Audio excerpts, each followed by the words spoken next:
Здравейте, приятели! Има места, които не просто помнят историята, те я дишат. Места, където водата не е само живот, а и свидетел на хилядолетия.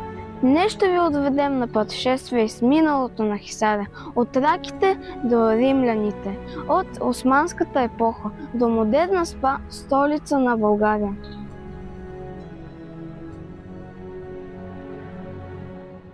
Градът се намира на 44 км северно от Пловдив и на 24 км южно от Карлово, в централна България, под южните склонове на Средна гора. През 293 г. започва укрепването на масивни крепостни стени, достигащи 11 метра. Южната порта се извисява на 13 метра. Крепостта е имала 44 кули. С тази си величественост градът се нарежда сред първите в Европа. Главната порта на крепостта Камилите е основен символ на града.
Приятели, тук е много хубаво.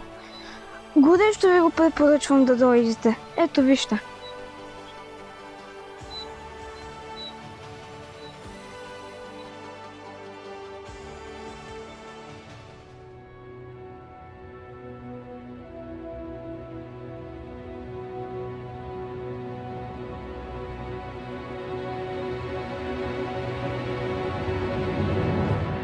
Другата емблема на града е колонадата, точно копия на римската колонада. На свода й са изобразени 8-те антични божества на здравето.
Градът се отличава с 22 минерални извора с различни температури и лечебни свойства.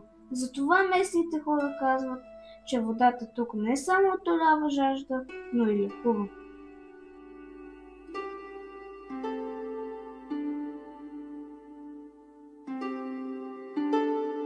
В павилиона Момина баня е чешмата с тублата. Водата ѝ е най-хладката и се ползва за промиване на очи. Около нея са разположени няколко извора. Топлица е най-горещия извор и върху него е била построена първата баня. Извор Бистрица се ползва само за къпане.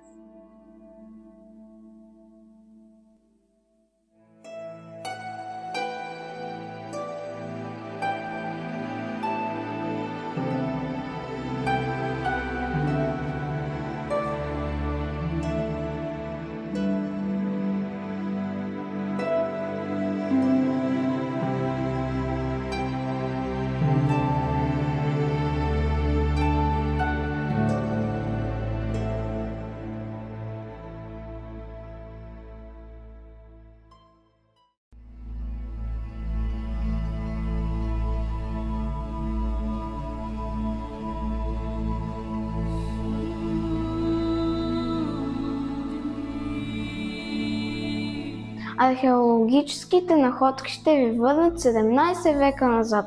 В музея разполага с богата сбирка от находки.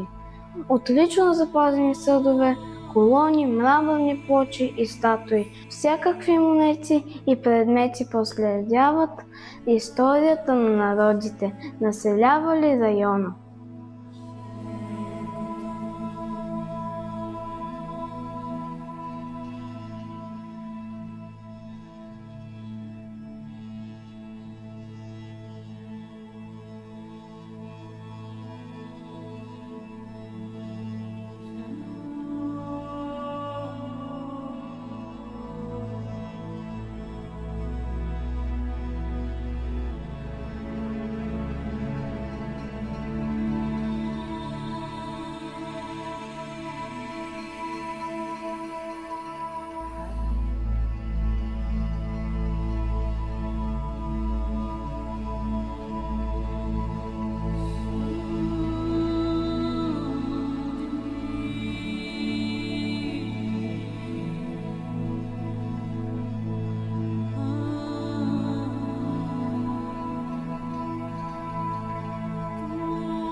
Православният храм Свети Пантелеймон се намира в центъра на града. Най-впечатляващи са стенописите, пресъздаващи почти всички библейски истории.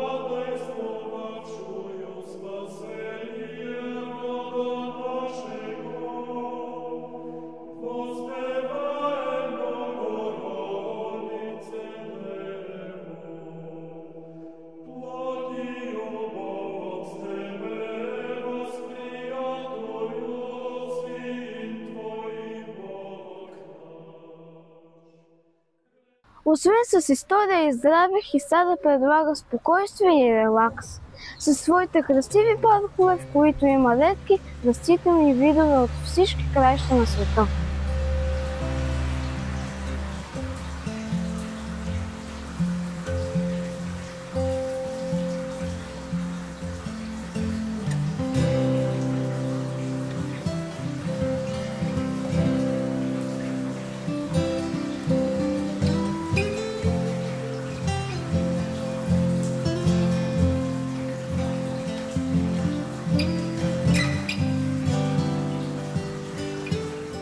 Хисаря не е просто град, това преживяване. Хората идват тук да лекуват не само тялото си, но и душата си. Той ще ви накара да се върнете отново и отново.